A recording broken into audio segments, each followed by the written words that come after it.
welcome. Grant, how are you doing? Doing good, Lummy. What's going on? Just enjoying some NCAA basketball over the weekend. A lot of great upsets. There were a few. It's interesting. It was a great week of basketball. One of the most entertaining games was honestly the Kansas-St. John's game where they couldn't make a basket for about 6 minutes, either team in the first half. But I thought it was just phenomenal defense and great athletes with great effort.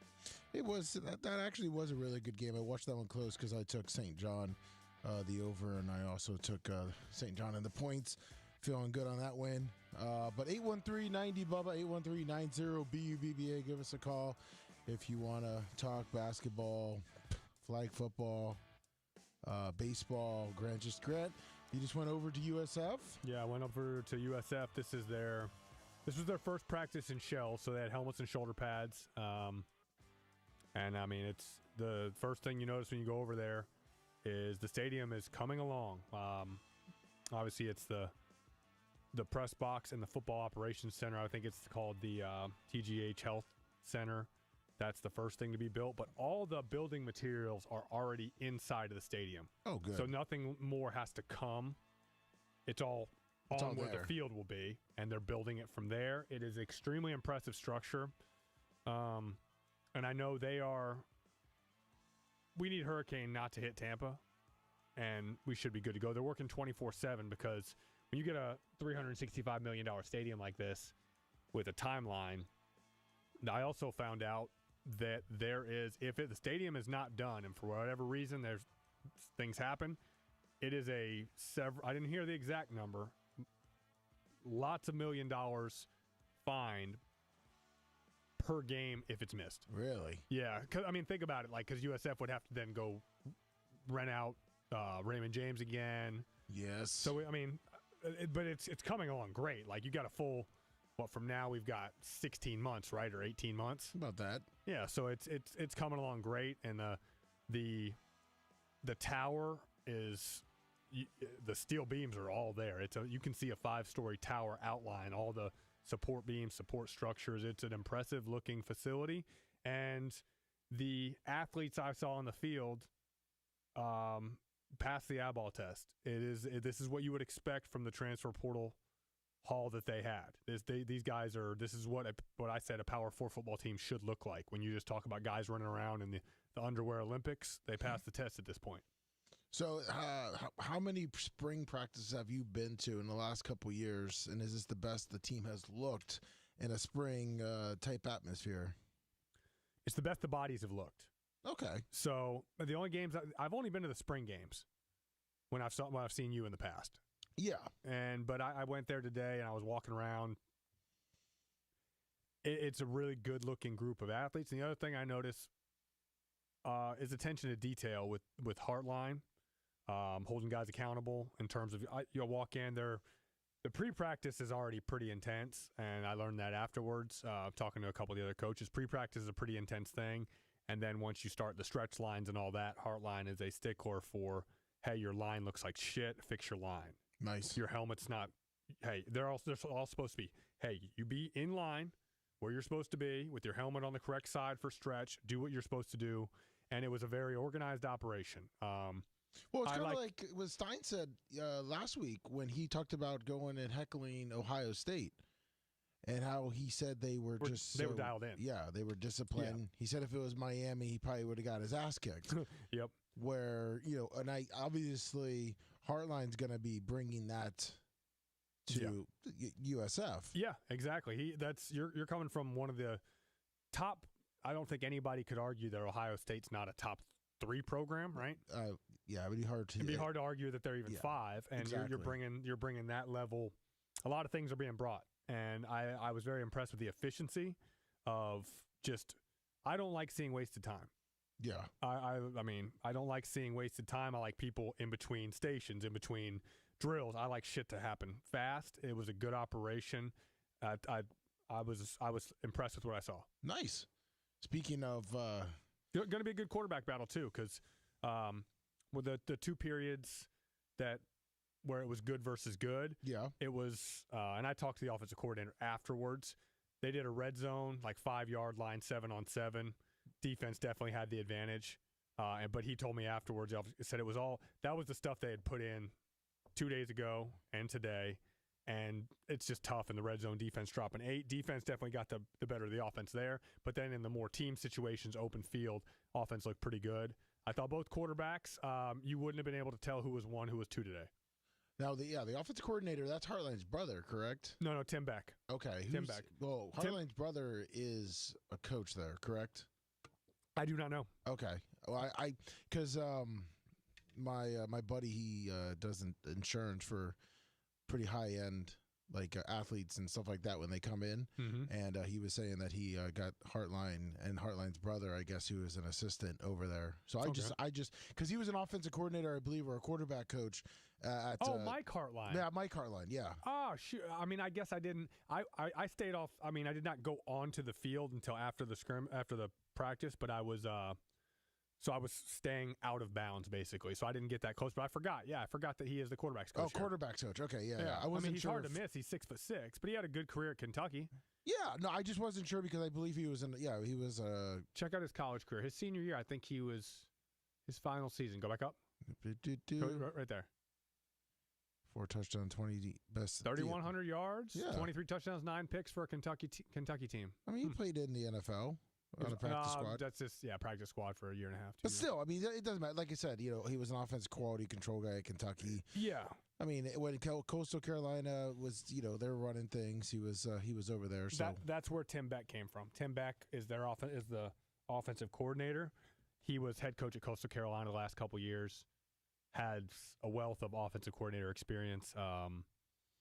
NC State, Texas, Ohio State, Nebraska, all been around. Perfect. And then, speaking of the USF and that whole coaching carousel, our boy left. He did. He packed turned his down bags. Syracuse and he went to Providence. I saw they got a $10 million NIL promise. I didn't. Did you see what the details of his contract are? No. It's tough to find because Providence is a private school. I was going to say, I don't think they released it yet. Or like you said, they can't because it's a private school. They don't have to, yeah. I was a little excited because when he turned down the Syracuse job, I thought, hey, he's probably going to stay. Because, I mean, what would you say USF's willing to commit on the NIL on basketball? I'm interested to find out. I am, because we know they have that $20.5 million, the full house settlement number, and in most cases, 17 to 18 will go to football. So is USF actually going to be able to be above that 20 like some of these other schools are? I don't know. But the big schools are giving – the top 20 schools in the country are 10 million plus. And then you have probably another 35 schools in the Power 4 who are 5 to 10. So at USF's level, in this conference, $3 million to $5 million is a good amount of money. So it looks like it hasn't been released, but I'm looking. Hodgins was making about $1.25 million at USF. Yeah. I mean, obviously they're gonna. I mean, tax bracket, but I mean, obviously, it had to be just the NIL stuff, right? I mean, there really wasn't. There's nothing better. I mean, obviously, Providence is going to pay him 2.5 to 3, guaranteed to come back and compete because they pretty much just have to compete with what UConn and St. John's. Yeah. Well, here was my question. I'm asking you this for the first time. All right, so if you are the head coach at USF and you're Hodgson, yeah, okay, you got offers from Syracuse, you got offers from Providence. Money's the same, NIL's the same. What's a better job? And I'm looking at, what do you think? I would say what's a better job if like you're saying everything's, and it's not just about like the taxes and area and stuff like that too. Just what the school and the job. Yeah, what school is it easier to finish to make the Sweet 16? I would say. I'm kind of torn.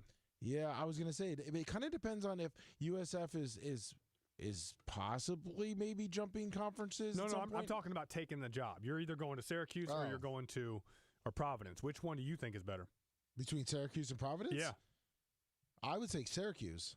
Historically, so I'm kind of thinking in the Big East. Yep. St. John's, UConn, 1 and 2, with a significant gap to everybody else, right? Yeah. I would say that's pretty fair. And in the ACC, you got Duke, Carolina, Who would you say is another? Louisville's got an expensive roster. Who else in the ACC has great basketball?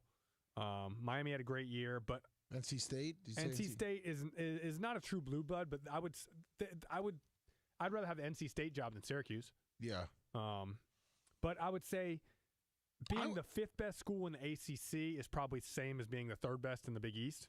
Fair? Yeah, I would say that's fair. And I think that's kind of where both schools are hoping to be. You're not going above Duke. Maybe a year every now and then, but as a program, you're not going to be above Duke if you're Syracuse. And as a program, right now, as long as Patino and Hurley are there, you're not going to be above St. John's and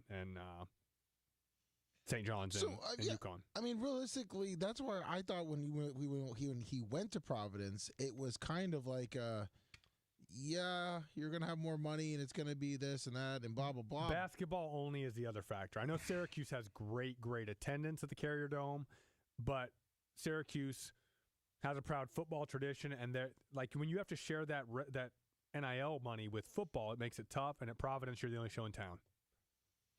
Yeah, but I mean, anyway, it's Providence, and it's I've never been to Rhode Island. Yeah, I have. I used to go there every summer. Oh, you went out to what's it called, Newport?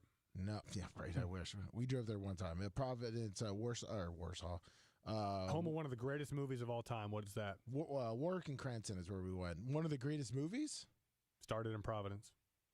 Oh, Dumb and Dumber. Absolutely. You got that. If you got that wrong, I was gonna come punch you. No, I remember the highway they drove down, and we would drive down that one every time. In the Sheepdog. Yeah, when we Cranston and Warwick. That's the two cities in Johnston. 413. Hey, brothers, are you fired up about sports or what? Oh, you know always, Joe. How you feeling, man? I'm so fired up about sports that I got a lot to get off my mind. So, Lummy, just in case I get sniped before you cut me off, let me get a couple of topics out so y'all can talk about them after, okay? Go for it. So, first off, I mean, I know we're not in NFL football season, but I'm very excited because I thought the last time that I saw Travis Kelce was the last time he played, and now he's back for another year. So that's exciting. Yep. And I know Braden Smith just re-signed him. He left the Colts to go to Houston, and he's getting $25 million for it. So that's pretty exciting. Now, everybody's talking about Dan Orlovsky and what he said about Ty Smith being the best in this class. I don't know how y'all feel about that. I mean, it's all going to show on the field. I mean, Orlovsky is just the guy that he looks at what he sees, and, he sees one thing, but he also needs to be controversial being on TV. Being controversial in the offseason is what you need. Yeah. But you got anything else, Joe? Don't you guys think it's Fernando Mendoza, right? Yeah, 100%. Yeah, 100%. All right, so I'll talk about this now. Okay, we got baseball starting for the first time ever tomorrow night on Netflix, which is going to be huge. Yeah. And I actually just saw my first two college basketball tournament games. The first one I saw was Vandy against Nebraska. Incredible and finish. I was brokenhearted at the end of that. Mm-hmm. Because that kid missed that 3-point and it went in and out, and I was just like, oh. Incredible game. I was pulling for Vandy the whole game. I had Vandy going deep too. Me too. Hell yeah. And there's something that I noticed about all these basketball games. The scores seem to be so close in every game, the whole game, until somebody breaks out at the end. But that's like the next game I saw UConn against UCLA, and that UCLA was ahead for a while. And then all of a sudden UConn came back and they were ahead for a while. So then they actually won, and that was dope. So I may have been hurt by Vandy losing, but I got excited when UConn won. So that's dope. And I really got heat this morning when I was listening to Lummy talk about the touch football game, or the whatever you call it, with the pull. Flag game. Flag. Yeah. I watched every single flag football game, the 4 games that they had this weekend. I was so entertained. And Lummy just kept saying, Jake Paul, Jake Paul, Jake Paul. Jake Paul's a piece of crap compared to his brother Logan. Logan is a star. And he worked his ass off. He may have only got a sack and maybe blocked a pass or got an interception or whatever he done. He didn't do much that we saw, but he worked his ass off. So every second he was on the field, he was doing his best. And he deserves some credit for it, even though he may not fit in with the NFL football players. And then the little he got with Tom Brady, that was just entertaining. Oh yeah, So, I don't know. Did you guys enjoy those games? My Jake Paul and Logan Paul thing only because Bubba gets them confused, and then so when you're sitting there in the morning and he keeps saying Jake Paul, it's hard to hear. I got you. Yeah, that was my fault. I was like, oh shit, my bad. But Danny Rose, $20. But Joe, what's your other point? We'll come back to the flag football. Yeah, I mean, flag football is about the end. I mean, there's a couple other things I'd love to touch on, but we covered pretty much all sports. We got our baseball, we got our college basketball, we got our NFL happenings, and I don't know. I'm drawing a blank on what else I wanted to say. I mean, we got the last thing I'll say is the allowed money that the NFL is allowed to spend when actually down $1 million.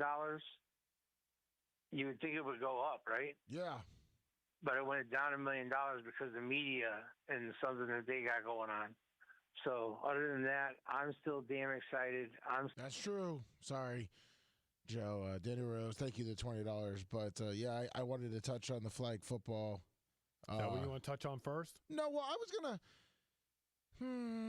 Well, I do want to breaking news. Levante David looks like he is retiring. Good. It's he still could have played. He definitely has lost a step this year, but he was still good. He's retiring. This is the right time. Congrats to Levante David. He is Hall of Famer? No, Bucks Ring of Honor 100%. He'll get Hall of Fame votes, but I don't think he'll be a Hall of Famer, and he'll be a legend in Tampa forever. I put him up there with he's like a Simeon Rice, right? Simeon probably should be a Hall of Famer. Simeon should be, yes. Should be. He had the numbers. I mean, I don't really know. I don't know. Linebacker's a tough position, especially if you don't have the Pro Bowls, and David does not have the Pro Bowls. But I think he was underrated for a long time. Well, I was going to say, do you think he was one of the a very underrated player? And I mean, I don't think he's going to make the Hall of Fame. And I think a lot of that is going to have to do with he could have played exactly the same and had 5 Pro Bowls versus, did he have 2? I think he had 2. Let's see if it pulls it up here. It sucks because he was on a lot of shitty teams. Correct. Go down. Keep going. He'll have a star in it. 1 Pro Bowl. Yeah. Oh, just one? His second year in the league, he should have been a Pro. He should have been a Pro Bowler probably 4 times. See, there you go. He was AP. Yeah. Okay. He was All Pro, and then 2015, he was a Pro Bowler. Look, he has 3 All Pro teams and 1 Pro Bowl. So how do you not have 4 Pro Bowls? Because All Pro is more important. Yeah, it's so he should have contest. Been 4. He should have been a 4-time Pro Bowler minimum, and he was a 1-time Pro Bowler, but he was a 3-time All Pro, and including he was an All Pro second team on the Bucs Super Bowl team. No, he had a great career. I mean, 42 and a half sacks, 14 interceptions. Tackling machine. Look at the games played. Look at the games played. 215 games played in 14 years. Look at the games missed. 2023 missed 2 games. 2021 missed 4.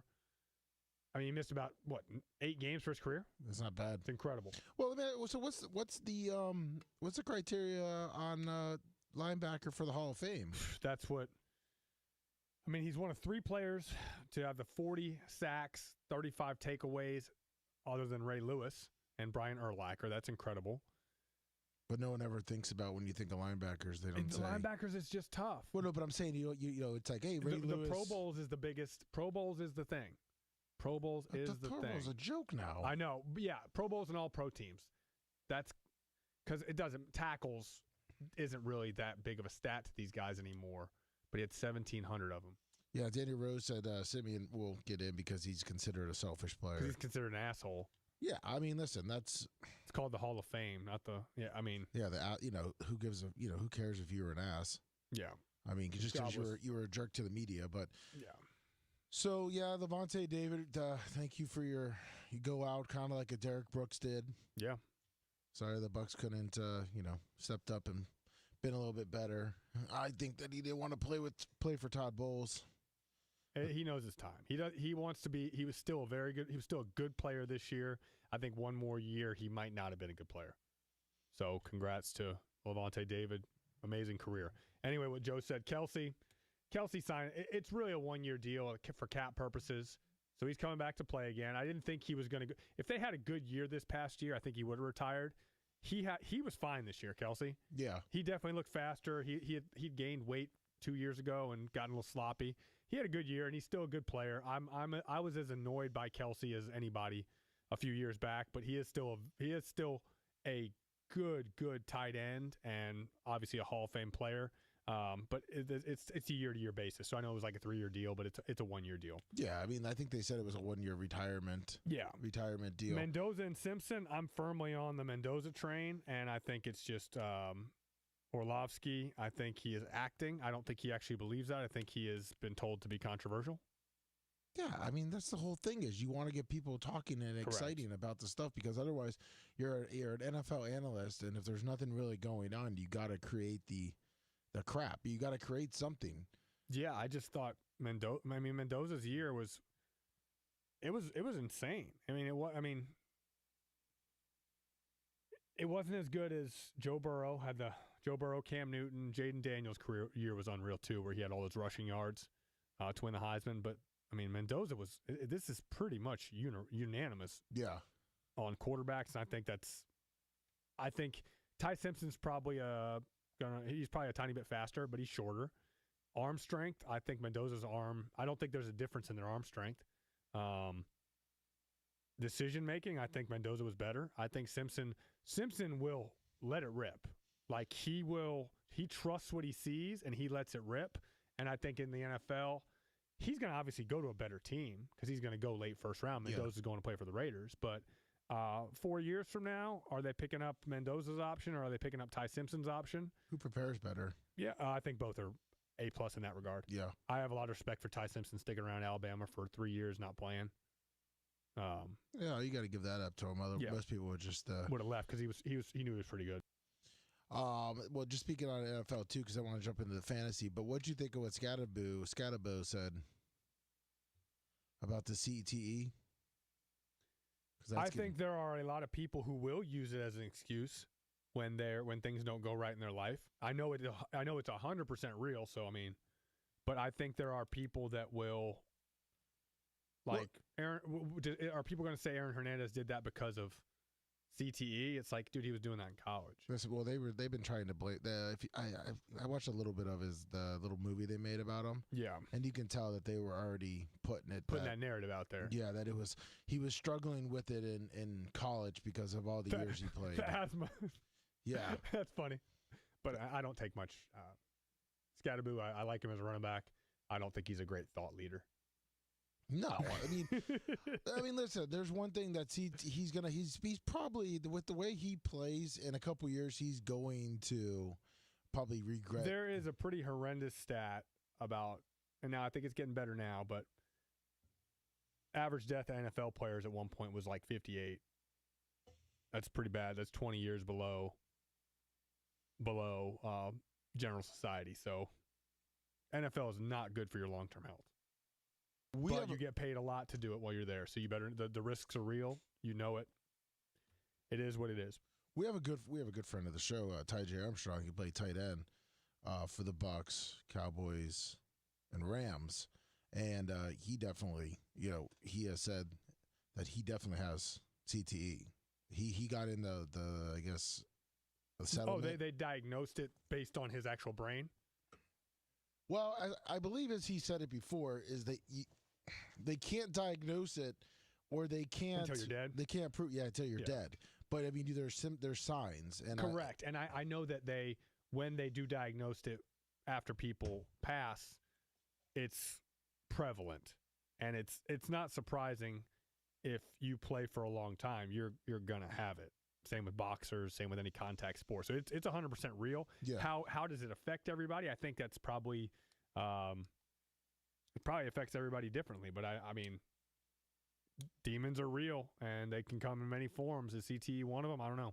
Yeah, I mean, like you said, you don't know, but there's a lot real. of mental stuff out there. A lot of stuff, and you're talking about constant brain. Our brain is a supercomputer. And if you're banging it against the wall over and over and over again, you're going to mess up that supercomputer. Yeah, especially especially if you're the way the NFL for the longest time, especially back in the day, how they treated concussions. Yeah. Oh, you just acted like you didn't have one. Yeah, that's how you did it. Just get out there and just keep the other going. thing you want to touch on the flag football and then go to March Madness. Yeah, and go. All right, so stick with football and then chop over to March Madness. So I'm glad you watched. I was excited. I got home. I went to watch the Louisville game with some friends, Louisville friends. I watched USF fell to Louisville, and then my Louisville friends, I went with them to watch the Louisville game against Michigan State. But got home and the game was over. So Lummy sent it to me, and I watched the two games where the first two where the Team USA beat the shit out of them, and I clapped my hands. 43-16. I mean, and then 39-14 against the Wildcats. It was another level of organization. It's a different game, and those guys are fast as shit. Yeah, they look super fucking quick. Yes, when you're talking about guys that weigh 140 pounds, 150 pounds, who are very athletic guys and know what they're doing, and they play fast. They have an answer for everything the United States or the NFL guys did. It was incredibly impressive. They are constantly moving forward on offense. Let's just say the Team USA offense, they are very well coached. They've been doing this for years. You ever play pickup with 5 random guys against a team who actually knows what they're doing? You get smoked. You get smoked just because the other team is operating at a faster speed. But until I would like to see the NFL players say, hey, can we do this again in 30 days? And we're going to put in some effort. Would they be willing to do that? I don't know. But until that happens, Team USA is Team USA. The problem is that, and I think they proved that they're going to the Olympics unless somebody can come and beat them. The problem is and you've obviously played it, a lot. You have to train to get the flag, correct? I was going to say flag pulling is different. So they had different flags than we used. Our flags had like a clip. Okay. And they were all connected. So when you pull the flag, the whole band comes off. Yeah. And so we were taught, you just rip their band. You just go for their waist with 2 hands, and you so you know what I mean? Yeah, I know. Sometimes you end up pulling down their pants. Yeah, but that's the one I always played with. Is the clip in the front. And then I've also played one where they were separate, and that is way harder. You have to have a clean flagpole. But my teams were always mostly made up of guys who were former football players who are big and strong. Yeah. And we used to get called for so many penalties because our arms would hit people and knock them down. Just because it's how big is Jalen Ramsey's 205 pounds, and most of the players are $145, right? Yeah, about that. They're fast as hell. I give them credit. That is how the game is played. It is completely different. Props to Team USA. Talk as much shit as you want, because you're right. You guys, your knowledge of the game and knowing how to play the game, when you guys were on offense, they couldn't pull your flag. You guys looked like you were a faster team. You definitely know what you're doing, obviously, and they were so much better spaced. You know what I mean? Yeah. So much better spaced. Well, we talked about it before the game.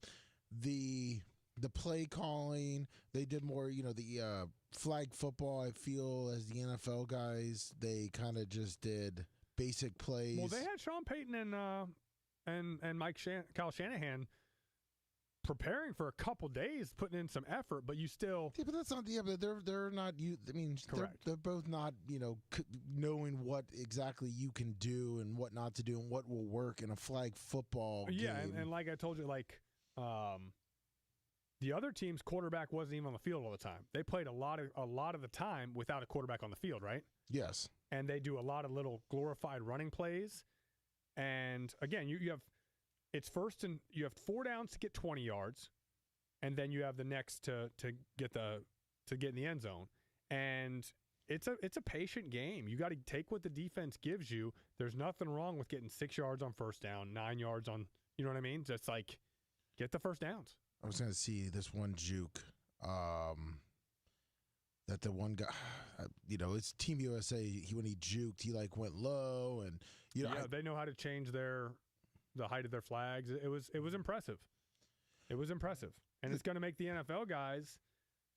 Well, do you think that the NFL is going to come out and put a clause in it that their guys, if they're trying to take it serious, like they're not going to be allowed to play? Because I mean, how easy is it to be? One, a lot of people were saying with like Joe Burrow that he shouldn't have been like going all out in the fight. Because of his injury history. Yeah. I mean, can you imagine if he got hurt? Oh, can you imagine if any of them got hurt? Well, I know, that's what I'm saying, though. You know what I mean? Like, I feel like the NFL would want to put a clause in there that they can't do that. Or do you think they're just going to let it go and just try to? The NFL is going to try to work with it so that it's another avenue of off season that they can scoop up and suck off the public teeth. I think this is going to be a situation where there are going to be players whose agents, whose the teams have clauses that you can't play, but it's an Olympic sport, and whatever the U.S. Olympic Committee or whatever needs to fund it so these guys take home a gold medal. Whoever the best team, fund Team USA. Like,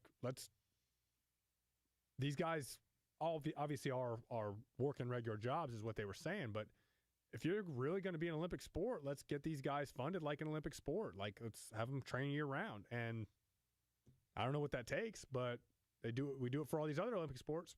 Yeah, exactly. I mean, it's important enough to be in the Olympics. It's important enough to have a little budget for it.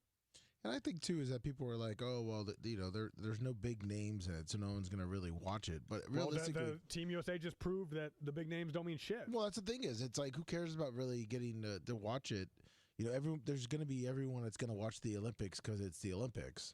Correct. It's a new sport in the Olympics. I mean, it is weird, though, because you remember they had the 3-on-3 basketball in the Olympics? Yeah. And it was good players, but you could literally probably take any 3 NBA players and would have won that. But those were I don't know what the rules were for who could be in that, if they couldn't be in the NBA or couldn't play at the high. I don't know. Like Jimmer Fredette was on Team USA. Obviously, he didn't make it in the NBA, but was an amazing college player. But yeah, I was wondering why they didn't have any NFL players. NBA players when they were doing that. I was thinking maybe they didn't want to take away from on the team, or if they. I think so. Obviously, it is different rules, but I would have a hard time believing that you couldn't give me any random 3 15-point per game scores in the NBA and win that whole thing. Oh, you definitely could. Yeah. But flag is different. I mean, I'm thinking of who the best player who the best player would be? Who? For the U.S. to get Kevontae Turpin. Oh yeah, okay. Old school Deshaun Jackson. Those are the type of players you need. But you see, it's I don't know. It was interesting. And Team USA, again, hats off to you guys. It actually it gave me flashbacks because we would play a couple really good teams who played nationally, and they just had an answer for everything, and they were so organized. It was cool to see it happen against NFL players. Were you entertained? I was, and it didn't take long until I was like, not embarrassed, but like, holy shit, these guys are really good. They are built for this. This is what they've been doing for years and years. I did feel bad for the NFL guys in regards to how many penalties they were getting, because it's hard to pull a flag when you're used to hitting people. Well, that's the thing is, and that's why you're like, oh, they come back in 30 days. But realistically, if I was an NFL guy making that much, I'd say, okay, I'm not going to go train for 30 days, to learn how to pull a flag correctly. I'm going to learn how to, hit the fuck out of somebody. Yeah. Get better at I did not watch the final game. I know the Wildcats and the Founders? Yeah, I did not watch the final. Was it more competitive? Oh, are you talking about the championship? The championship. 24-14. With the Team USA was kneeling at the end. They had the ball, so it was really a 3-possession game if they wanted it to be. I think no. Yeah, they dominated. Yeah, they dominated. It was never in doubt. I feel like if they really wanted to, they could have just turned it on at any point. Well, yeah, I think that you get a 2-possession game like that. I read that they were milking the clock a little bit, and yeah, they probably just wanted to get out of there too. They proved their point. Yeah, they demolished them the first 2 games. Mm-hmm. They're in the championship, and they're like, well, let's just get in, get out, win by 2, and be done. 2 touchdowns, or 2 scores, and they won by 10. So yeah, nah. But back to back basketball. March Madness. All right, so there are definitely less upsets than the two lowest seeds remaining are Iowa. Congrats on your win over Florida. Actually, hold on, Grant. This is what I want to do real quick. Yeah. Before we get into it, because I just want to Lummy, I'm Put it out going to have to take a piss, and you're going to have to be on air for about 94 seconds. Okay. We're going to time you. Because I was going to say, I want to bring up what is USF is going to do. I know it's not a big sexy name, but USF is, I feel, is up and coming. Obviously, I went there, and they obviously made it. Oh, did we get disconnected? Oh no! Now I'm by myself, and okay, we're back connected. So I just want to know I want to know Grant's feelings on who might be the next coach for USF. I think it would be a cool option and may show a little bit more loyalty, because one thing I can't stand with how the NIL and college sports are going is that they're losing complete loyalty with players, coaches. No one's living up to their contracts. I mean, you had Hodgson, whatever you want to call him, Brian Hodgins, a 6-year deal. He only made it through 1 year, jump ship to Providence, because they're going to pay a little bit more on the NIL. Obviously, I'm guessing, if probably would have matched, but we don't know his contract details as USF. I mean, Providence is private, but Ryan Pannoni is a coach who I think might possibly be loyal, and that would be great if we could finally get some loyalty in college sports, because I feel like it's going the opposite way. Money talks. You're talking about Pannone? Pannone, but I was also saying that what I can't stand, and one thing that's really disappointing, and I really felt like it was going to go this way with college when the players started getting paid and the NIL. And I was saying, it's big money has gotten into college athletics, and it's kind of now it's taken it over. There's no loyalty. Just the example of Hodgins, who signed a 6-year contract, and he only made it through 1 year, jump ship. What's the buyout? What's his buyout? I thought it sold 1.5, or was it 2? I think it was 1.5. But I mean, still, it's like, okay, but now the players. I can't stand it to where, one reason I started really getting out of really deep following baseball in the 2014, 15 years is when it just seemed like the Rays were getting players and dumping it. Rays players, dump it. And you bring it up, but it's just hard. Sometimes it's just every year you got new players. And I feel like that's going to start happening in college. And what I loved about the NCAA tournament for so long is these smaller schools that have had these guys for 2, 3, 4 years all playing, and you're able to watch them and you're able to see it and just go, these guys can connect, and you just see how much better they play as a cohesive unit. Yeah. You have 5 starters who have combined started 85 games together over 3 years. Like this year when the season started, I just knew, because obviously Hodges coming in for USF.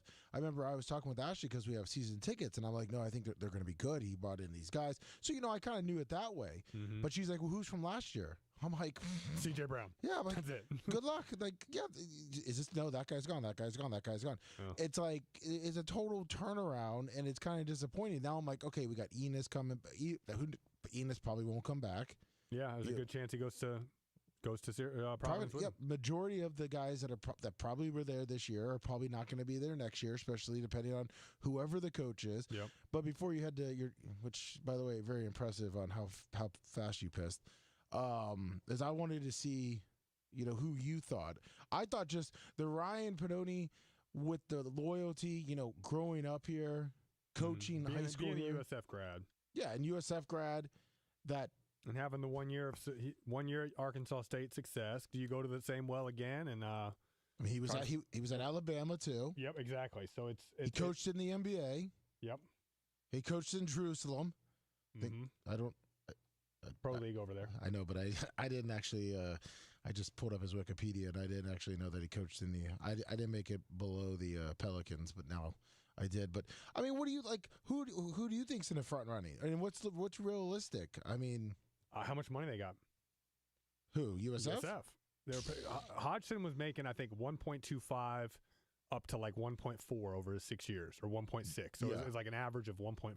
Yeah, that's what it is. Yeah, that's what the details. And I think Pannone at Arkansas State is likely making 600 at Arkansas State. I'll look it up right now. Well, that's what what's his name is making. Oh wow! As an assistant No, Alabama. Does it not say? I can't find. But I'm just guessing. We'll call it $500,000, maybe $600,000. Yeah, let's just go with that. And so USF, do they go for someone like him where they're going to have that same? Hey, we're going to offer you 5 years, $6 million total, 1.2 a year, whatever. Or do they swing for the fences and try to get somebody like I saw Andy Kennedy's name floating around, UAB's head coach who was formerly at Ole Miss for a long time. I mean, this is an established coach who can you poach from this? Can you poach from someone in your same conference? Say, hey, we got more money. This is probably one of the top 3 coaches in our conference, and we're taking him now. Or somebody that's considered at USF's level. Are you going to go big time assistant? Are you going to go lower level head coach, or are you going to say we're getting a big time head coach with several years proven track record, and we got a bigger wallet than anybody else in our conference, and we're going to use it. Here's his contract details. 5 years, he's making $400,000 a year. All right, so this would be a triple salary here. Yes, but his buyout is $1.5 million, so it would be then it goes to $1.2 million. So it goes down. But yeah, right now he's making $400,000 a year. And also, there's High Point's coach. Obviously, that guy probably made himself some money the other day. Yeah. High Point's been a good program for a while. High Point's previous head coach was Alan Huss, who just got named head coach at Creighton. He left a successful head coaching job at High Point to go be Greg McDermott's coach in waiting at Creighton, and that's now transition is happening. So I would say the I don't even know his name. The coach at High Point obviously is a hot name. But I think Pannone would be a pretty safe hire. I think Higgins a basketball guy, man. He's a basketball. He used to be the ball boy for Seth Greenberg. Yeah, he loves basketball. Is he going to want to make a splash and hire a bigger name that's more proven at this level? I could see that. Yeah, but I feel like any time USF has done that, it's backfired on them. But obviously, who in the past has it done? Well, I guess Greenberg wasn't that. The Kentucky guy. But he was an established head coach. Oh, you're saying that? Okay. Orlando Antigua was Calipari's recruiter. But yeah, but he was like they were hoping he was the next big thing. Well, they sold him at he was one that all the him and Jeff Scott were the same hire, right? Yeah. Yeah. But they said that these guys right here are the next two. And they created either Clemson's offense. Yeah. And he's the one who recruited and did everything behind the scenes for Kentucky. Yeah. I mean, so if I would love to see the name, I would be fine with Pannone. The High Point's Flynn Clayman. Andy Kennedy. I mean, check out his resume. Andy Kennedy. All right. He's still 58 years old. Yeah, the little bald guy, yeah. Yeah, but he was interim head coach at Cincinnati, I think, when Huggins got one of his first 10 DUIs. But went 21-13 at Cincinnati, taking over for Huggins. Look at his record at Ole Miss. Ole Miss is not a basketball juggernaut. I mean, that's 13 years there. He won 20 games 10 times. That's pretty good. Or 9 out of 12. Didn't get the respect they probably deserved and had to go to several NITs, and then left, got fired after 2017, 2018. It went to UAB, and in his time at UAB, 20-plus wins every year. One of the best programs in the American at a school that doesn't have much money. No, they don't. UAB does not have much money. Yeah, like you said, for them, to pluck it in conference. I could definitely see that, especially. Let me look at his salary. Let's see, Kennedy's contracts. He's making $2 million. Okay. So can you go get a coach like that for 2.5? Are you going to pay that much? I don't know. Let's see, you got a contract extension. So UAB's paying a lot. That's got to be the highest paid basketball coach in the American, maybe him and Penny Hardaway. I've also heard Tulsa's coach. Yeah, I saw that. Tulsa's coach. I don't even know his name. But I'm just thinking about that's been a successful program for a long time. Eric Conkle in his 4th season. He also had success at Louisiana Tech. In 7 years there, won 20-plus games 6 times. impressive resume there. In his time at Tulsa, turned a team from 5-25. Next year, 16-15. The next year, 13-20, and this year, 27-7. So this was really his only good year at Tulsa, but he turned around they were pretty shitty when he got there. Well, I guess, do you have like a pipeline in with anyone over there, like on the hiring process that we can get you in? Not on the hiring process, no. I mean, but like, do you ever hear what the rumors are or who they're thinking of? Or? No, I look, with football, I have some connections. With basketball, I do not. Well, hopefully they don't fuck up, but like I said, well, I mean, you think about, and the women's coach is open too. So USF, Higgins has a busy it's been about 6 months he's been hired. He's hired a football coach and a basketball and women's basketball, as well as building the stadium, all that was happening before he got here. But his legacy is it's looking pretty good right now. The women's basketball coach, which I give two shits about anyhow. Women's basketball. I hope we do well, but I don't want the NIL money going there. I hope they have a good program. I hope they're competitive and they have what they need to be competitive. But I want that money going to football and basketball. Yeah, not women's basketball. I mean, I tried to. Jose Fernandez was a a great women's basketball. Yeah, he coach really left us with a bag of shit though, which was disappointing. He left last minute, but that's what I'm saying. I mean, that's pretty shitty. He was here for 20 years. Okay, well, that's even worse. That's like saying, like, you have your wife and you have like 2 kids, and then you just, you're about ready to pop out another one, and you've been married for 20 years, and then you're like, oh, I'm out of here. See you later. Yeah, I'm out. Especially with the NIL, and he's going to go pro. I listen. By the way, women's basketball. Last night, we were at a pizza place. We want to ask, them to change the channel. But so you wanted them to change it from women's basketball or to women's basketball? Off women's basketball. Okay. It was UConn versus Syracuse. Ashley looks at me and goes, "This is why women's basketball is pathetic." It was like 64-16 in the third quarter or second quarter. 64-16 in a NCAA. Yeah. UConn was winning by that much. How bad is that? 16 points. Sorry, that was at halftime. At halftime, Grant. Because she's like, what do you say in the fucking locker room? You're down 64-16. You're getting your ass kicked. Mm-hmm. Like, hey, let's get out there and go try to score 32. That's why I was just like, I didn't even want to turn around to look it up. I was just like, I told Walker to shield his eyes. I didn't want him watching that bad of basketball. Yeah, it's horrible. All right, so here we go. That was my rant on girls basketball. Right. I had one a couple weeks ago too. It's but I do like. I would prefer if I had to watch college or WNBA, I would watch women's college. Well, yeah. But anyway, okay. I'll agree with you on that one. All right, so here we go. So I think Amir Abdurrahim. I think in his 1 year, I think he was 800,000. Yeah. I believe, and he was a little under $1 million. Well, outside the incentives. I think it was a total compensation, maybe $1 million total. Yeah, but and then last year was interim coach. This year, Hodgson was 1.35 to 1.4 average, and I'm guessing you're going to have to be. I think they're going to double the salary to get somebody good, real good. And Pannone would be cheaper. Obviously, you're making, what do you say, 400,000 at 400,000. His biggest thing is going to be his buyout. Yeah, but you can use the buyout that you just got from Hodgson to pay his buyout. True. But I'm interested to see. So Hodgson was making 1.4. Are they going to double that salary to the new guy? Because basically, Golesh signed a 6-year, 15.3. So he was making like 2.7.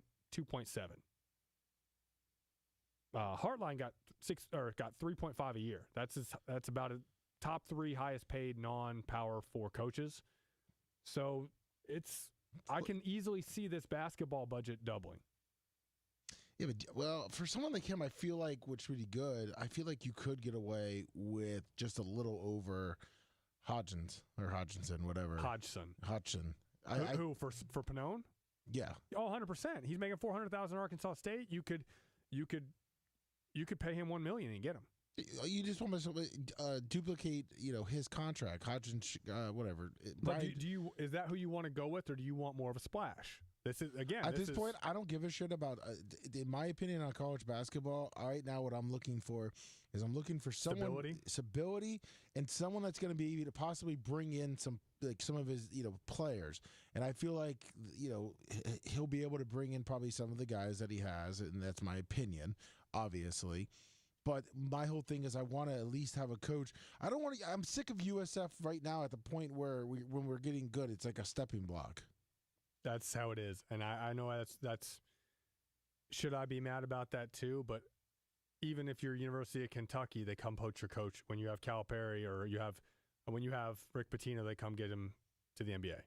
So it's when you're Billy Donovan, you're the best college coach, they take you to the NBA. Yeah, but see, I feel like college is changing now because they're paying their guys so much. They are. But the fact of the matter is that we don't even really have to be worried about the NFL. We have to be worried about the Power Five. Correct. But if you want to, USF wants to be a power conference, be in a power conference, so you got to pay like it. And they're pretty damn close in football. They're getting there. So, hopefully they can be, their baseball is killing it right now. Yeah. Basketball, obviously, with a good year. It just, I don't want to see a regression. 100%. I don't want to see. We make a splash. The guy doesn't bring in, the different players that we need. It's a splash. We shit the bed, and we're, just in a never-ending cycle. Well, so here you go. So my other school, K-State, Colin Klein, similar resume to Hartline. They signed him, first-year head coach, young offensive guy. They signed him to $4.3 a year.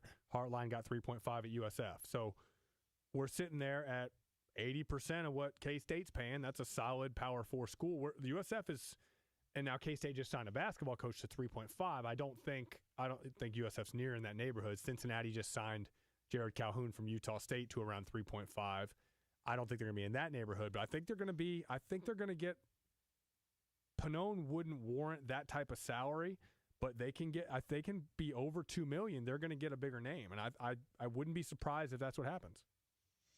Well, I would rather them than get out of the poaching in the American. One of those guys. Like you said, the UAB. Well, the UAB. Okay, the UAB guy wouldn't be. I feel like that wouldn't be that. But if you're going to poach within your conference, I feel like you're kind of just staying level. If you're going to poach, if you're going to go out and get someone that's kind of a bigger splash, get it from a bigger conference. If you want to bring some kind of excitement, you're not getting a bigger conference coach who's a head coach. Because you're talking $3 million plus in those other conferences. USF's not paying that for a head coach, not right now in basketball. No, then that's when you have to find the next young gun. Correct. If you're not going to be able to make that splash, that's going to be like, oh wow. We're now going to be playing with the big dogs at $3 million. Then just but again, there might be a. So look what Arkansas. Obviously, I think Brian Hodgson's a very good coach. Yeah, and Arkansas State deserves the credit for taking the chance on him first, right? Correct. And he gave him, I think, 3 years. 2 years. 2 years. 2 years. Okay. 2 years, and they were in a bad spot when he got there, and then Pannone was his number one man, and. Now Pannone looks like a pretty good head coach himself, so I don't know. It's going to be very, very interesting. Yeah, see, what I like about Pannone is that he was able to, however, because I didn't really do a deep dive into it, but I do know that Arkansas State lost a good amount of players that came to USF last year. So he was the assistant there, so he wasn't able to just bring the players in that he coached the year before. Again, he was not an assistant at Arkansas State with Hodgson. He was an assistant at Alabama briefly with Hodgson. They overlapped for 1 year. Yeah. But he was the head coach after Hodgson, and he went 20-12. I haven't seen the schedule of who they played non-conference, but they 11-7, tied for a 6-way tie for second place in the Sun Belt, which is a decent conference. Yeah. It's not great, but it's not horrible. Yeah, but they schedule-wise, it's okay. I mean, they've got some wins over Ohio Bobcats, lost to St. Mary's by 13, SMU by 31, big loss there. Beat a North Dakota State team who was in the tournament. So again, you don't play a ton of non-conference games that are marquee when you're in the. You generally don't play that when you're a mid-major school, but look, it is a risk. It's not a sure thing. It's not a sure thing. Well, if you look at the roster here, look, he's got Because you look at USF, like I said, and majority of it was a transfer from Arkansas State or a different school. His were, let's see, Florida State, Stephen F. Austin, Ole Miss, high school, Gulf Coast State College, high school, Sacramento State, Missouri State, Lindenwood. Yeah, high school. So he was able to go out. He developed a very competitive, competed at the top of their conference with guys from everywhere. So that's the nature of college basketball. I don't know if he has an assistant.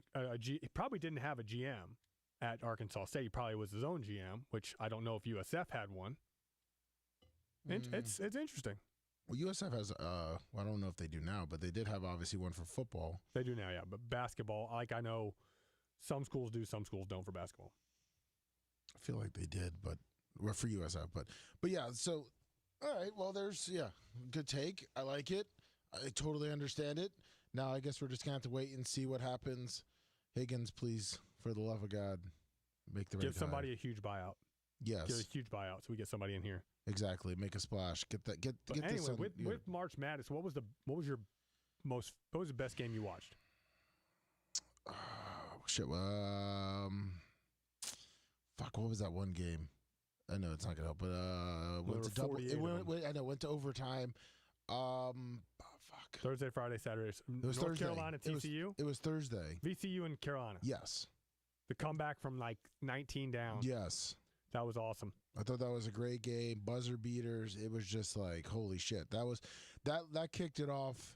That was a great game. The USF almost come back. They just were so ice cold from three the whole game. We've said live and die by the three, man, that first half. And Louisville has a good team. They're a legit top 25, top 30 team, and they have a little bit longer, more athletic bodies than USF. I didn't realize that other than Isaiah Nelson, USF plays a pretty small lineup most of the time. Yeah. In their conference, it wasn't an issue, but I mean, Louisville, there were a lot of times where Louisville went 7 foot, 6'10", 6'8", and USF has 6'10", and everybody else is under 6'5". And Enes couldn't hit and Enes was ice cold. He had a great season, and he was ice cold. He for some reason that first half did not just want to go and try to make a drive in, do something, change it up. He just kept popping those threes.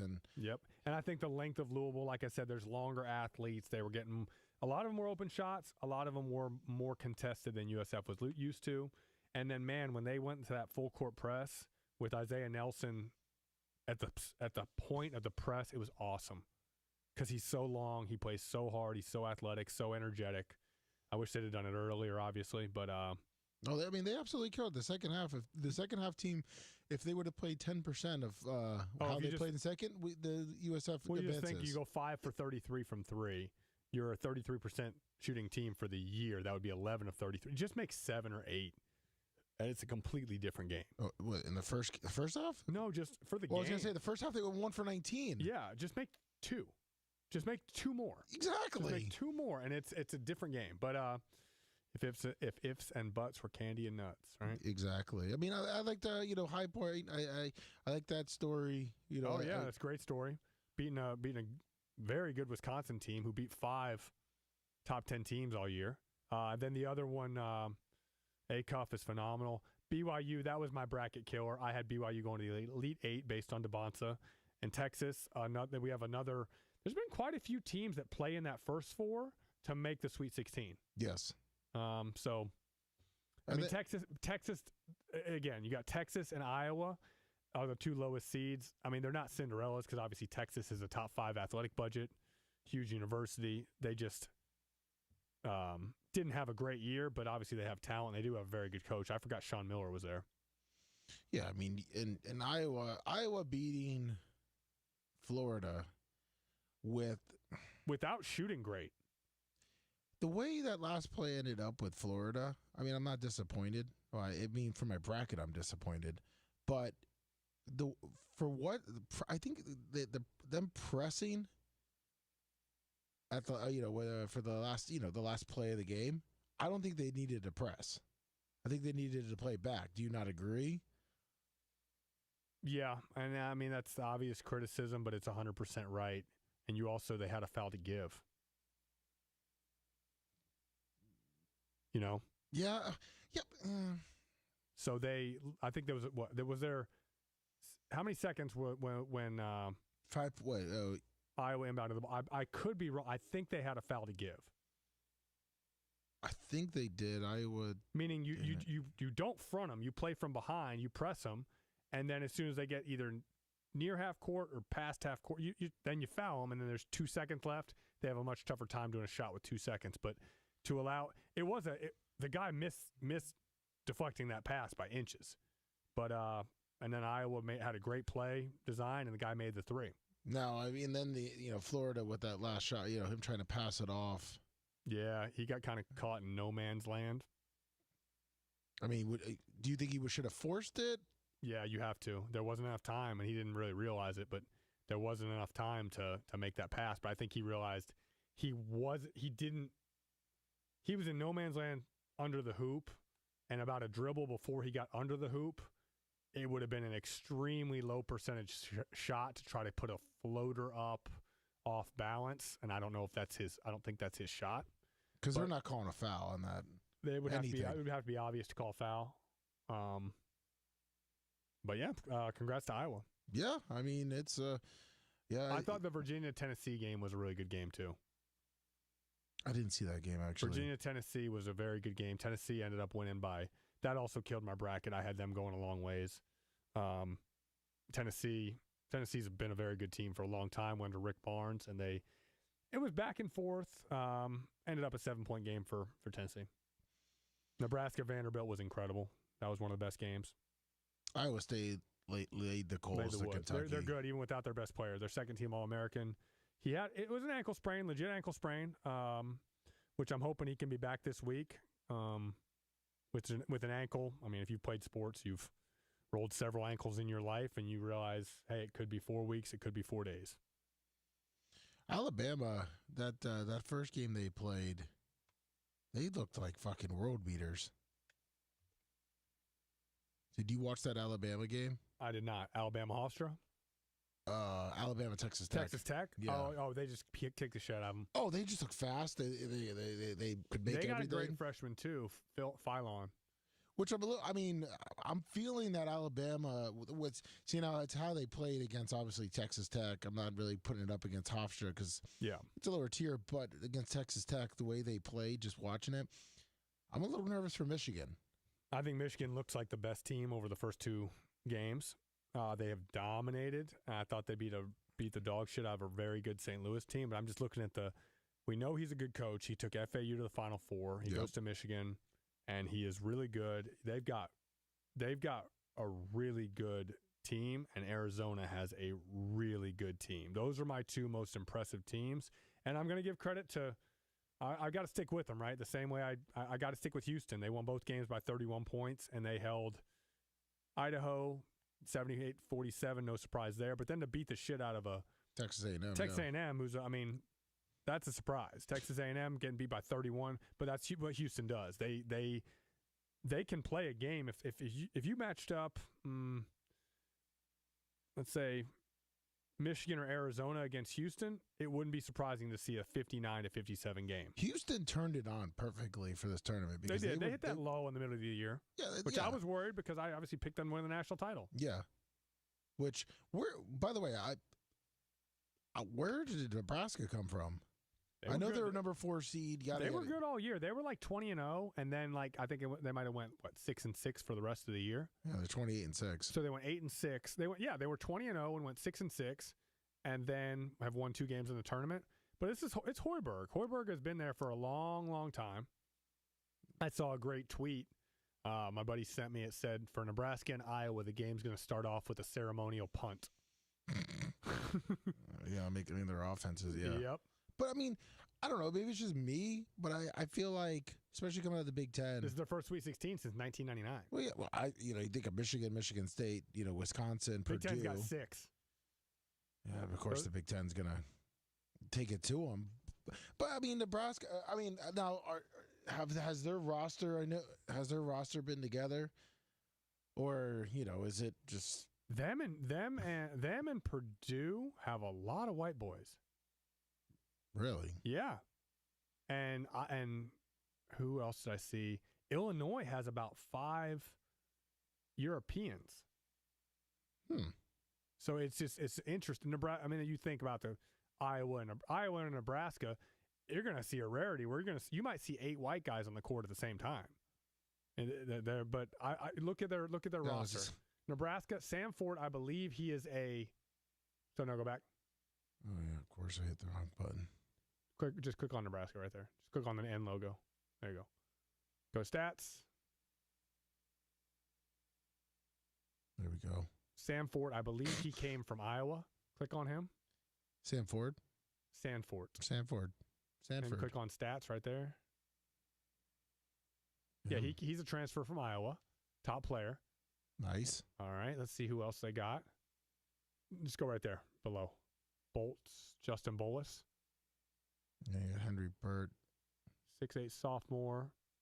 Transferred from somewhere, probably a JUCO, but he's not playing much. No. Go back over, see who the second leading scorer is. Back. Braden Frager, Rink Most. Matt, yeah, he's the second ranked right 6'10". here. Good player. From the Netherlands. Bradley transfer. All right.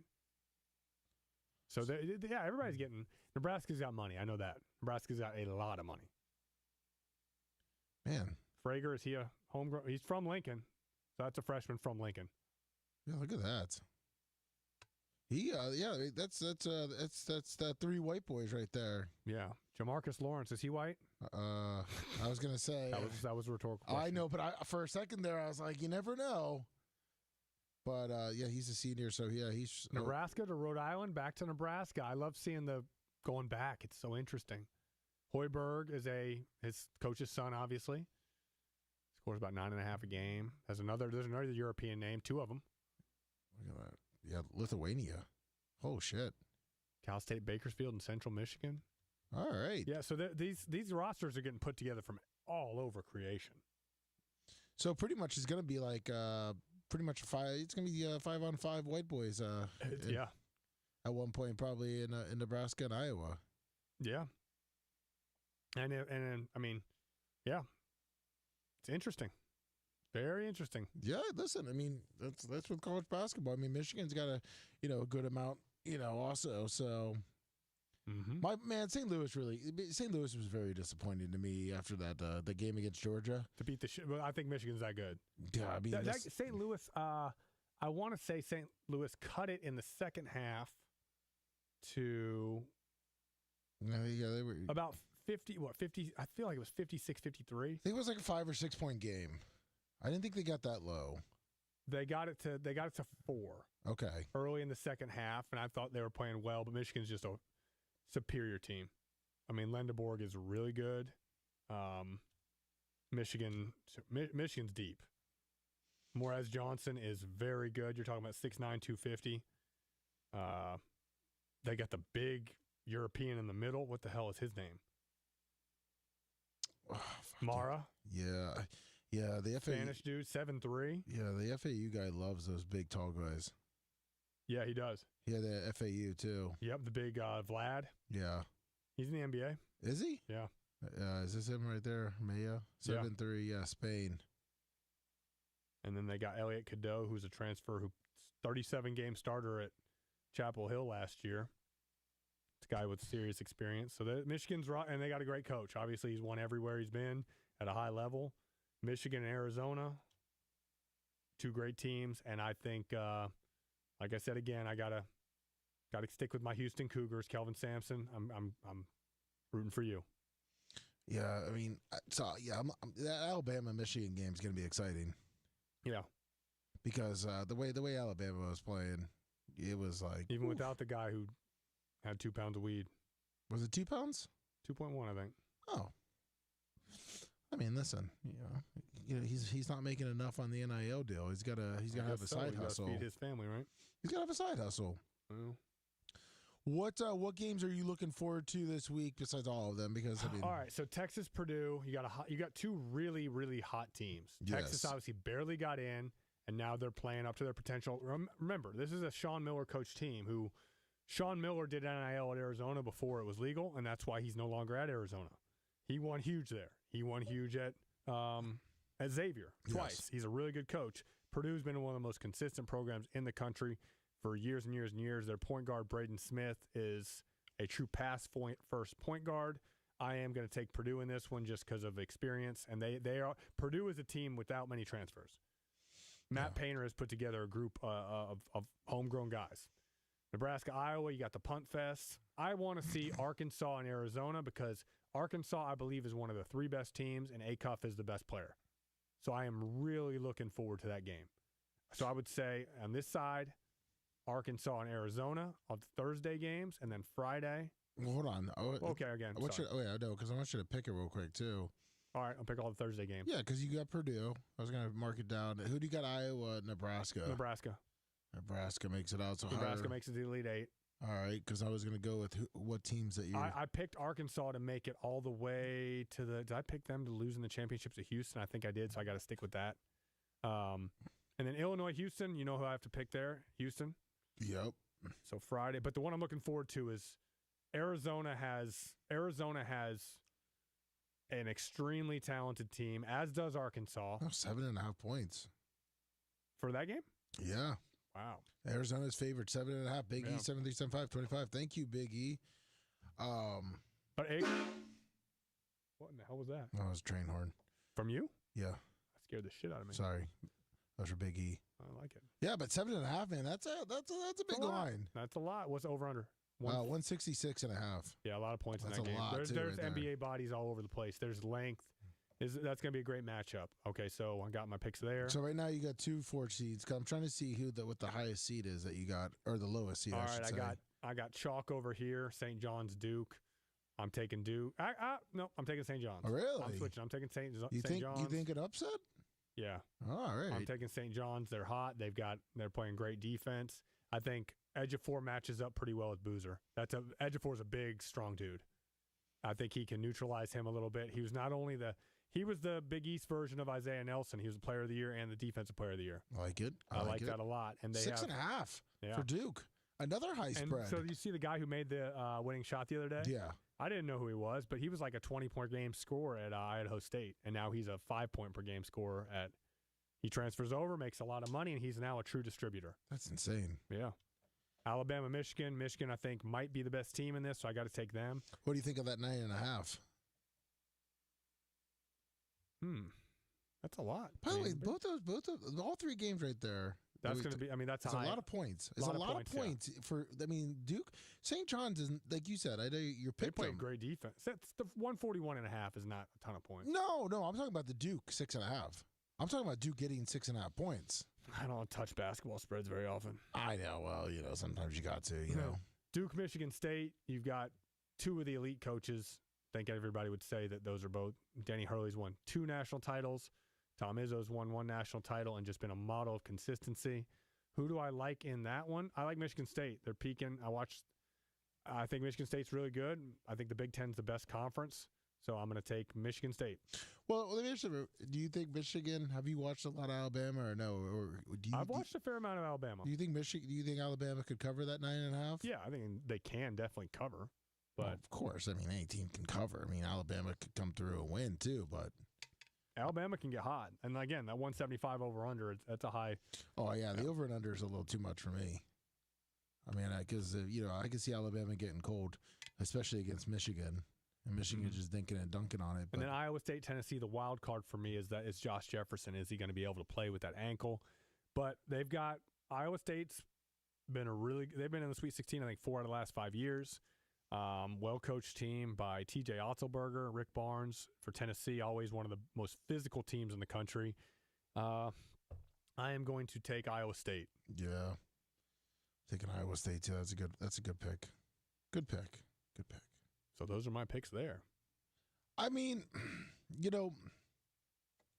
with going back to the St. John Duke game, right? Yep. So with Duke. Realistically, I'm trying to think how I can say this in words, obviously, and not being quiet. How weird is this? Speaking of St. John's. St. John's, let's look in their. They've played UConn 3 times. They played They beat UConn at the Garden, 81-72. Yes. Then they lost at UConn 72-40. And then they played them in the Big East Championship and beat the dog shit out of them 72-52. That's interesting, right? Well, it's a strange spread of games. That is. With that being said, too, is so do you see St. John if they beat Duke, right? Now, in your mind, do they become almost one of the favorites to win it all? I mean, look at St. John's schedule. They've lost. That is the only game they've lost since it's about UConn. They lost that UConn regular season game 72-40. And other than that, they have won 6 in a row after that, and about 12 in a row before that. So they were sitting there against they lost to Providence. They were 9-5. And what is their record now? 30-6. They've won 21 out of 26. Yeah. 21 out of 22. They're pretty hot. So Michigan's only lost 3 games all year. They've been hot all year. So I'm saying it's like a big win like that for like a St. John. Would they be still like looked upon? Like say St. John. They got underseeded. I think everybody that watched. I mean, they ran through the Big East tournament and beat that UConn team. Who UConn was fighting for number 1, and St. John's did not get seeded where they should have, and they're proving that now. Where do you think they should have been? At worst, a 4.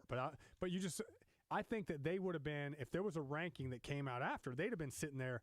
No doubt they would have been 9, 10, 11, 12, possibly even, they might have been a top 10 team, and they got a 5 seed. I mean, that's definitely a big miss seeding.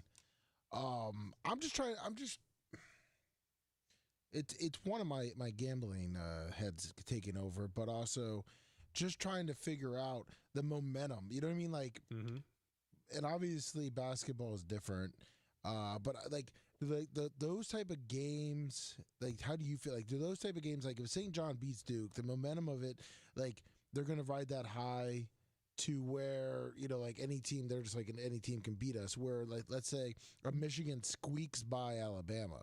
You know what I mean? At this point, I don't think it matters. It doesn't matter. You win this game, you're playing for a chance to the Final Four, Once you're in, you got Iowa. Iowa was ranked in the top 25 for a good portion of this season. Yeah. And Texas, who, despite being an 11, they're still Texas. They're still one of the biggest budgeted schools in the country. Those are your 2 lowest ranked teams, right? Yes. And I think Texas, nobody's surprised when Texas is in the. You wouldn't have been surprised before the year I said, "Hey, Texas is going to make a run to the Elite Eight." Oh yeah, okay. Okay. Yeah, there's a proud tradition. Lost a lot of games, but they're in their coach's first year. They're playing well. What game? What team then has the best potential for an upset this weekend or Thursday, whatever you want to call it this weekend? Like who has what team has the best chance of an upside? I know, St. John, outside, the St. John. I was going to say Iowa, but it's only a 1.5 point spread. Yes. So I'm just looking at the seeds. Yeah. If you're looking at, let's say Vegas. Let's just go on Vegas. Let's just go Vegas. Arkansas is a 7.5 point underdog, and I think they're going to win that game with Acuff. So Arkansas beats Arizona. I think so. I think Arizona is great. I think Acuff is exceptional, and I think they have talent all over the place. They're not a great 3-point shooting team, but they are elite athletically. And Texas has no chance. I mean, because I'm pretty confident Michigan's going to win. St. John's is a 6.5 point favorite. I think there's a pretty good chance that can be an upset. Like I said, Big Boozer, the bigger brother. Yes, him against Ejiofor is a great matchup. It's one of the few times all year that they probably cancel each other out. That hadn't happened where Boozer's been the best player in college basketball all year, other than Acuff. And he's going to get neutralized by a guy who's his caliber, 4 years older. I'm definitely going to be. I'm excited. Another thing too is we got baseball opening up. That kind of takes a back seat to March Madness, I think. Are you excited for baseball starting? I don't remember who called last week, and they shared my thoughts. When I love baseball, and I loved watching the WBC. It's just I'm not going to watch that much baseball because the Rays are not on locally. Aren't they on FanDuel or whatever the fuck it's called? I'm not watching that. I know. If I can't just find it easily on my TV, I'm not watching it. That's why you need to get a box. I think I was telling my buddy in 2013 or 2012, it was not. What year did the Rays go to the World Series? 08, right? Oh yeah, the first time, yeah. I could have told you there's 30 teams in Major League Baseball, right? Yes. I probably could have told you at least 6 guys in the starting lineup of all 30 teams at that point, and at least 2 pitchers on each team in the rotation. And I can't do that. I don't do that anymore. I don't pay attention to baseball as much. My interest went down when the Rays were not on locally. So you're kind of like, mine is a little different, but it's kind of like that because like I said, I started losing interest because 08, 9, 10, I almost like you, not exactly, like every single team, but I can name majority players on certain teams. Yeah. And it was also from following the Rays. And then it got to a point where I besides the Rays being, pump and dump, not even pump, just dump, and bring up, which is fine. It's just how the Rays are, but it's just hard to follow. And then it just seemed like, well, like you're saying, watching the game, not knowing not knowing who's on what team, feeling like, it was just down to like 4 or 5 clubs that, pretty much run winning. Things. They run the whole thing. Yeah, it stopped being fun. Not as fun, yeah. But like I said, my interest would still be there if the Rays were on locally. And I know they're hopefully going to get a stadium built here. And once, will it not be blacked out if their attendance is above a certain threshold? I don't know how it's going to work. Well, talk about the stupid TV deals that they're cutting. Yeah, exactly. I mean, but the way, again, money's taking over is, now they got Netflix, hosting the first game. Jameis, for some reason, is going to be... Jameis Winston's involved with baseball? I mean, he played at Florida State. Yeah, I know. You also knew who I ran into and talked to for a while today? Who? Adrian McPherson. Oh, really? What the hell was he? I guess he did... He was Mr. Football and Mr. Basketball in the state of Florida. Well, I know. Bradenton Southeast. Incredible, yeah. So he's a very, very nice guy. I'd never met him before, but why he actually played with Mike Jenkins, who was my teammate at USF. And but why was he at USF? He actually has a little NIL. He represents some kids. Oh. He just started that, and I talked to him a little bit about that. He's got 15 kids. He just started about 8 months ago. So he has 15 kids, but how many different women? No, he has 15 kids that he represents. See, right here is Jameis Winston will appear on Netflix's opening night MLB coverage. Oh my gosh! All right, Lummy. So I was furious. So obviously, I think Clark Kellogg is awesome. Okay. Always have. The studio analysts. I think the game announcers are always very, very good for CBS, True T, all that. Yeah. When they went to the studio, I thought Nate Burleson was fine, and I know he wants to be. They want to. That's kind of an audition. Ernie Johnson wanted more time, family time before the NBA playoffs, I guess. But so that was just like a temporary role for Burleson. But Burleson, I thought was okay. I'll give him a C+. Okay. Barkley is entertaining, but he doesn't know college basketball. No, he knows basketball. He does not put any time into studying it until probably the Final Four. It might be a second round game, and he doesn't even he could be calling a game and not know the starting 5. Right? Listen, he's there for entertainment purposes. But yeah, and I'm fine with it because he's good. And Clark Kellogg, always an A. Yeah. They had this girl. I had to look her up. Renee Montgomery. Oh God, the women. I didn't see this. And so what they were doing was apparently she couldn't differentiate between Michigan and Michigan State. Just like you keep calling Michigan, Michigan State, or you keep calling Michigan State, Michigan. It's like, my God. But also, I was beyond. They did a little segment where they're going to show the logo of a school, and a school that's in the conference in the NCAA tournament, and you have to guess it based on the logo. And they show it. I thought it was for Barkley, and he got, I think, like 4 out of 6 or something. I didn't expect that. She didn't know him either, and she's there for her knowledge. She's not there because she's a celebrity. She is. I just couldn't be more disappointed in. Did she know any of them? Yeah, she knew a couple of them. She knew maybe 3 of 6 or 3 whatever. But it's like there's 64 teams remaining, and you don't know the logos. You don't like. She was all happy when they showed the Howard Bison, obviously because she likes the HBCUs, and she said, woo, and then, dude, they just showed Tennessee State Tiger, and you didn't even know who that was. That's another HBCU school. Didn't know the North Dakota State Bison? Yeah. The one that I got it right, but the Siena Saints, do you know what their mascot is? Their logo? Wait, who? The Siena Saints, where Jerry McNamara was. That was the one I guessed. All the other ones I knew. No. It's a bulldog. It's a green and gold bulldog. But do you know the mascot for St. John? St. John's is the Red Storm. Yes, but the Johnnies. Yeah. I wouldn't know. I don't know what it looks like off the top of my head. It's a bird. It's like a cardinal-looking bird. I mean, they used to be the Red Men, right? And then they got canceled before that got canceled. Yes. Before canceling got. Yes, they had a little Indian guy that would dress up. Yeah. But I was beyond like, are you serious? You're putting somebody on the air, not because they're a celebrity. They better be knowledgeable. And I was like, my God, I could get 10 guys at the local. I get 10 guys like you and me that can be more knowledgeable than her. But that's just how it is. Listen, unfortunately, that's how it is. I'm going to sound sexist, but it is true. When you look at all these sports shows that they, from NBC to all these different ones, they're putting chicks on here, or I'm sorry, women. That's one checking a box. They're checking a box. They're checking a box, and it's like the NBC, the one with Tony Dungy. She just, I don't want to listen to her. Which girl? Maria Taylor? Is she the taller black chick? Yeah, she's a host. Yeah, I know. So she's the host's job is to steer things a certain direction. This chick, Renee Montgomery, was on there because she's supposed to bring insight. Well, what I'm saying is that I don't want to hear the host, she was trying to be almost like an analyst a couple times, and I'm like, you're not good at that. Just don't try.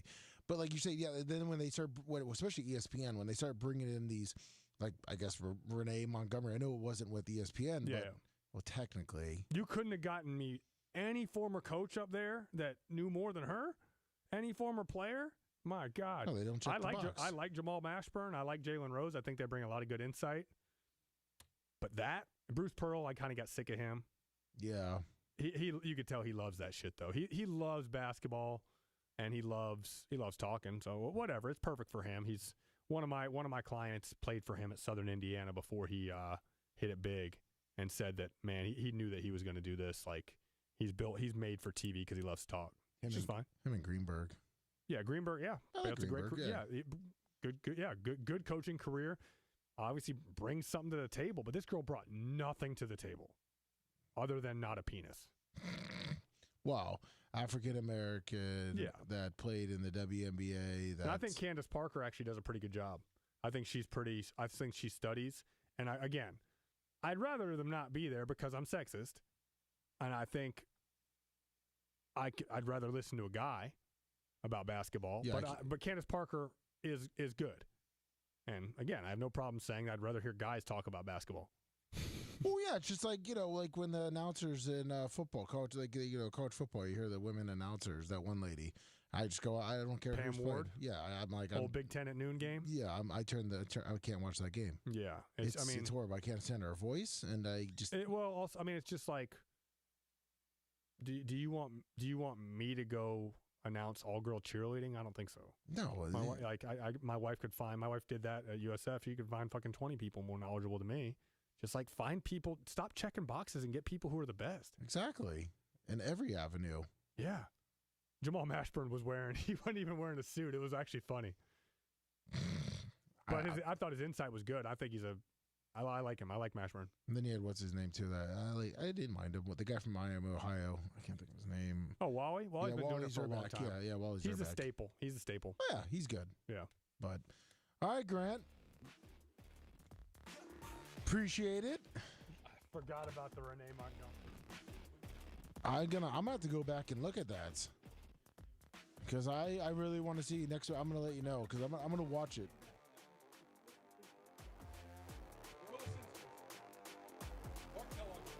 Yeah.